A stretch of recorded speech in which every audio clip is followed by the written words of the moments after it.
Hello friends.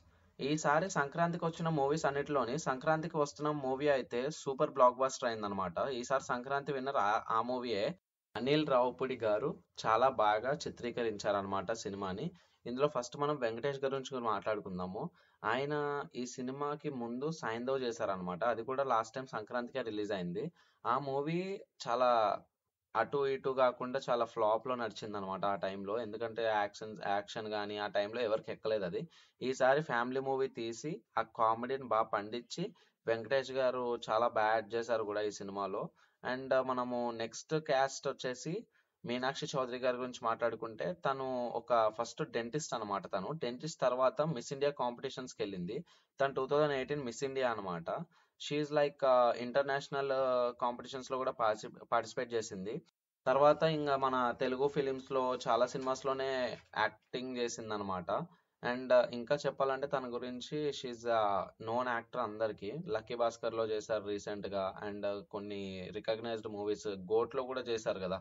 So అట్లా తను dentist తర్వాత మిస్ ఇండియా కాంపిటీషన్ తర్వాత ఈ ఇక్కడికి వచ్చారనమాట మూవీస్ కి. అండ్ నెక్స్ట్ మనము ఎక్సలెంట్ వైఫ్ గురించి మాట్లాడుకుందాము.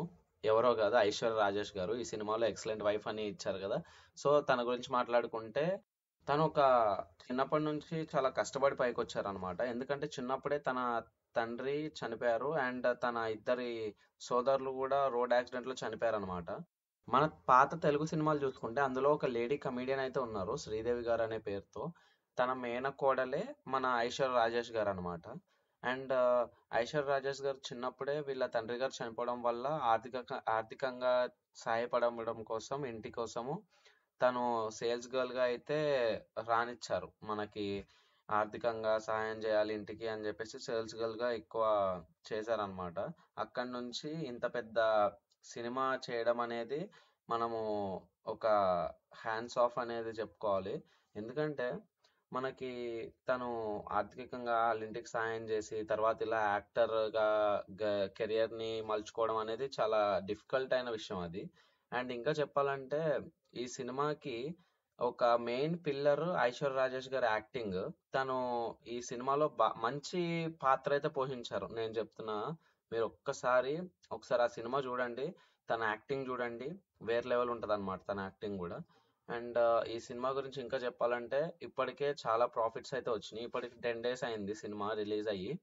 40 CR అయితే ఈ సినిమా థియేట్రికల్ రైట్స్ కి అమ్మారు. 41 CR కలెక్ట్ చేస్తే ఇది హిట్ అన్నమాట. కానీ ఈ సినిమా ఇప్పటికి వచ్చేసి 118 CR అయితే కలెక్ట్ చేసింది. 77 CR అయితే ప్రాఫిట్స్ ఉన్నాయి ఇన్ 10 days. మీకు అర్థమైందా? ఓన్లీ తెలుగు లాంగ్వేజ్, ఇంకే లాంగ్వేజ్ లోనూ రిలీజ్ చేయలేదు సినిమాను. ఒక్క తెలుగు లాంగ్వేజ్ లో రిలీజ్ చేస్తే ఇన్ని కోట్లు అయితే ప్రాఫిట్స్ వచ్చినాయి. ఈ సినిమాకి కూడా ప్రొడ్యూసర్ గారు వచ్చేసి మన దిల్ రాజు గారే. ఒక సినిమాలో పోయింది, ఒక సినిమాలో వచ్చింది. నేను ఏ సినిమా గురించి అంటున్నానో మీకు ఇప్పటికే అర్థమైంది కదా. అండ్ ఈ వీడియోకి ఇంతే. అండ్ నెక్స్ట్ ఇంకా చూద్దాము. బుల్ రాజ్ గారి గురించి మాట్లాడడం మార్చేపోయాం అనమాట మనం. బుల్ రాజ్ గారు కూడా చాలా బాగా యాక్ట్ చేశారు సినిమాలో. ఆయన కూడా ఒక ఎట్లా ఫుల్ నవ్వు తప్పించారు. సూపర్ అనమాట బుల్ రాజ్ గారు కూడా. అండ్ ఇదంతా సోది అనిపించవచ్చు, బట్ సబ్స్క్రైబ్ చేసుకోండి. ఇలాంటి విషయాలు ఇంకా మాట్లాడుకుందాం మనం. కమెంట్ సెషన్ లో మీకు ఏమనిపిస్తుంది చెప్పండి. And thank you very much. Love you guys.